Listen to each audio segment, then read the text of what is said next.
Welcome back to our video series, the Shop Owners Discussion.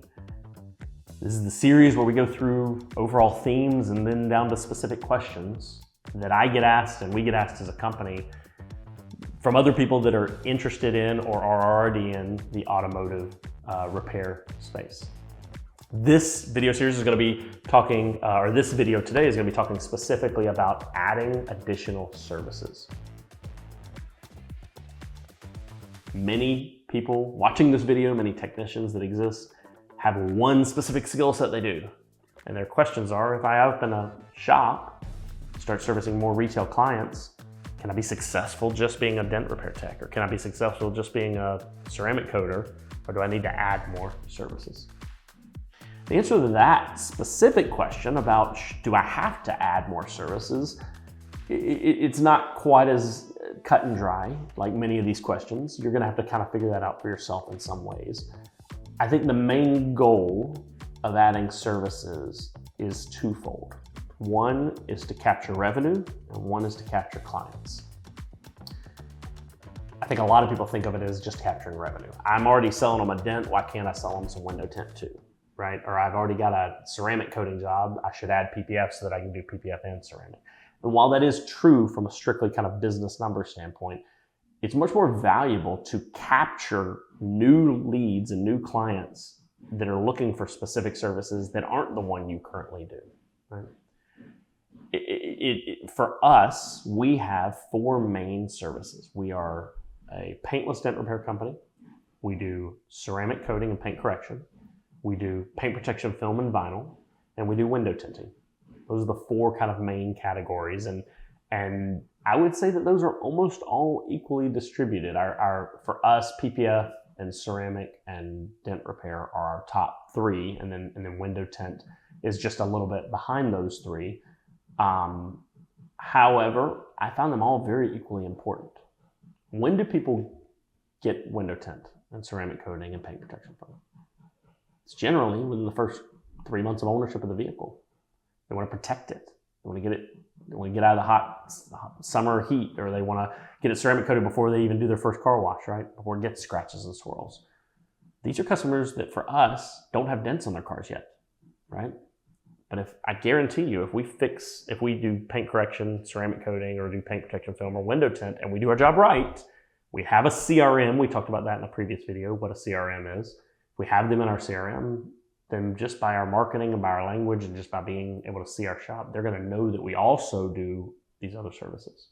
So our ceramic client that walks in day one and just wants a ceramic coating, down the road decides, you know what? I think I'm not getting a window tint. They're not going to go and find 6 different window tint quotes. They're going to call the company that they trusted with a big investment of their vehicle, and we're going to have already earned that client's business. That's going to cut down on marketing cost. And it's also going to add the lifetime value of that client is going to be higher as a result. So on the flip side, people get dents generally after they've owned their vehicle for a little while. I think the average is between the first year and 3 years of ownership is when people invest in getting the dents repaired, because it's old enough that they've had time to get some damage on it, but it's still young enough that they want to continue investing in the aesthetics of that vehicle. Well, those are clients that, again, may have missed that initial window of when most customers get ceramic and PPF and window tint, but they're still in a place where they really respect and care about their car. And for us, we decided to do all of them because if I can fix someone's dent, then the next question is, well, how do I keep maybe this from happening quite as often? How do I keep these scratches from occurring? We just did some correction to get rid of scratches. What can I do to keep them from happening? And we can offer services on both sides of that coin. We can do things that we call it correction and protection. We can do both sides of the coin for each existing client. And sometimes we're doing multiple sides at once, but sometimes we're just capturing that client's attention at different ownership times and the different needs for them. Now, if the question is, can I be successful without adding these additional services? Of course, there's tons of companies out there that just specialize in window tint, that just specialize in film, just specialize in dent repair. But it is, to me, a challenge, and it depends on your market, but it is a challenge to find enough customers to support your business with one specific service and allow you to grow. You can absolutely support your business with one specific service if you're the only meal ticket, you're the only person that needs to get paid. But as soon as you start adding payroll and overhead and fixed cost and shops and walls and all the other stuff, it's a pretty big numbers you have to get over. And the fastest, the most efficient way is to find new ways to capture your existing clients and to find new ways to service the clients that have already found you as well. So for me, adding services was not my intent day one when we opened the shop, to be honest. But it became very quickly apparent that I needed to do so. And it's something that I would never look back on and say was a bad decision. And in fact, I wish that I'd done all these services sooner in my journey. Well, the questions I get asked about these additional services, and again, I can't speak for all of them that exist. You could do wheel repair, you could do clear coat restoration, or you could glass windshield, scans, alignment. There's a lot of stuff you could be doing that are considered additional services, and you need to broaden your mind a little bit to think about those. But for me, one of the questions we get asked a lot is, what is the expected ROI or return on investment of these additional services? If I decide to add X, how long is it going to take me to where we're basically breaking even? Because I know there's going to be a downtime. I know I've got to invest in an employee, got to buy some tools, maybe some software or a plotter. I'm going to have some mistakes along the way. I'm also going to have to figure out the marketing side. And we won't day one have lines of people out the door to get our services. How long should I expect this to go? And I don't, in all honesty, know other than my own experience. But in my experience, if you were adding, say, ceramic coating to your business, I would expect it to take roughly 6 months to 9 months for you to be in a position where you consider that a profit generator. And that may not be as profitable as it could be. It may not be as profitable as your existing part of your business. But for it to kind of run itself, for your technicians to be fully trained, and for your marketing to be dialed in enough to where you're getting calls, somewhere in that 6 months, it may be shorter, especially if you're already doing things like paint protection film. Adding ceramic to that's a little bit of a shorter runway. But if you're adding it to dent repair, or you're adding it to maybe window tint, it's going to be a little bit of a longer runway for that. If you're adding window tint, let's just stay with that, I'd expect it to be about 1 year to 2 years. Now, I'm not talking about if you do it yourself. If you turn around and just pick up tools and DIY this or go to school and train, it's going to be a lot faster because you don't really have a lot of cost and overhead other than the material and the training. But I'm talking about if you start hiring employees and you start investing in marketing to market these things, how long is it going to take you to add that to your existing business, and then to be able to look on your P&Ls and say this is a service that is making us money and that is worth us investing our time in. Window tint's going to take around 1 year to 2 years, somewhere in there. And again, it goes back to a prior video that we talked about hiring. That's going to depend on if you're hiring someone with experience or if you're training within. Hiring with experience is going to shorten all these numbers from a timeline, but it's going to increase the dollar amount because you're going to have to pay more for that employee that it takes to be profitable. So just there's a give and take that goes with that. For paint protection film, I'd expect at least 2 years, maybe as much as 3 years to make that a profit center for your business.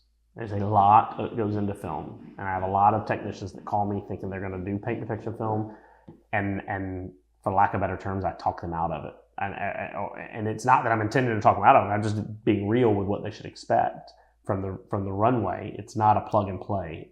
There's a lot of cost that goes into buying the film just to have it in stock. You're going to have $15,000 or $20,000 in film sitting at your shop. You're also going to have, more than likely, you're going to invest in a plotter. Plotter is going to run anywhere from $6,000 to $10,000. Right? So you're pretty heavily cash invested up front before you even hire an employee or do marketing. Once you do have an employee and do marketing, if you hire an existing and someone who's fully trained, you're going to have to pay a lot of money, and you may not even have really the work to support what you're paying them to get them in the door. If you've got someone that you're training from the ground up, you're going to go through a lot of materials. They're going to lay a bumper, and the next day it's going to come back and have a lift mark, or it's going to have a hairline in it or something, and they're going to have to remove it. I think that we figured up at one point, every time we have to redo a bumper, the average cost to us in just materials is around $175 to $200. So if they come back and they redo it, and that job initially, when you quoted it, you had $500 in profit on it built in, well, then redoing that bumper, they've just cut your profit in half, and that doesn't account for their time. That's just in materials, right? Marketing is also hard, and marketing is hard for all of these services, maybe with the exception of window tint, because there's some nuance that goes into explaining what we do. Most people don't know what ceramic coating is or what paint protection film is. Most people don't know what paintless dent repair is. So you have to explain, oh, we're different than a body shop. With PPF, oh, we're different than vinyl. Ceramic coating is different than ceramic tint and different than ceramic cookware. All of these keywords, if you're thinking about marketing, you're bidding on a lot of keywords that are expensive keywords. So the runway on a lot of this is compounded by the fact that they're just not easy to explain. I always joke that if I owned a restaurant, it's super easy. You put a picture of a hamburger with an arrow pointing down at your business and people know exactly what you do. But if I pick a picture of a shiny car with an arrow down, I'm going to have people come to try to buy cars from me or put insurance on their existing cars. They don't know what the heck I do. So it's very, very challenging to explain through marketing. So it's expensive. You have to do a lot of ads and you have to do long form ads. The runways of these are compounded because of that. It's not just the skill set, but it's that as well. And the last one, if you are an existing business and you're thinking about maybe adding paintless dent repair and you're starting from scratch, you're probably going to look at around a 2 to 3 year runway to make that profitable as well. I'd say PPF and paintless dent repair are very similar. PDR takes a little longer to learn from a physical skill set. It's the most kind of challenging of all these to learn, but there's very little overhead and no material cost. PPF is a little bit faster runway to actually physically learn it, but there's a lot of material costs. So again, you have to weigh all these things against one another. So if you're an existing PDR guy, I know a lot of friends that watch these videos, and you're thinking about adding PPF, just imagine this is basically like learning PDR all over again. And all the companies and friends you've talked out of learning PDR because it's a lot harder than they think, you need to think about that as far as PPF. And it doesn't mean it can be successful. It doesn't mean you can't make it successful, but you need to be prepared financially to absorb 2 or 3 years of not being profitable and maybe even losing money before you can make that thing profitable. Last question in our additional services. This is a little bit more taking a step back. One question that I get asked was, if I had to do it all over again, would I brand myself as, because I was a dent repair company, Easy Dent, or would I start fresh with the branding of Easy Auto Spa that we have now? And the honest truth is, that's something that, it's a challenging question because you don't know what you're going to become, right? I like branding that is as specific as possible because it makes it where it's easier to market. It's easier for Google to know what you do when you have the name of what you do in your title, right? As we've grown, we've had to rebrand a couple of times, and I think we're settled. We're not going to change anytime soon. It would be expensive if we did. But the challenge of branding is not as hard as I thought it was. Other than, if you trademark the name and logo and those kind of things, there's some kind of cash that you're investing in that. But the actual rebranding isn't quite as daunting as I thought it was. I wouldn't recommend doing it every day, but every major brand that exists that you know of was called something else at one point. Facebook was the Facebook, right? Starbucks used to have the little mermaid lady on their logo and they changed the logo. Like all these successful businesses change not only what they do, but they change who they are and how they're perceived and how they market themselves. So don't be scared to do that. Don't feel like you have to name it perfectly now or brand it perfectly now. Don't I would more encourage you to invest more energy and time in learning how to market yourself. Because if you've got the marketing, the branding is not that big a deal to change. It's important, but it's not quite as important as others. Thanks guys for watching our video on additional services. Stay tuned.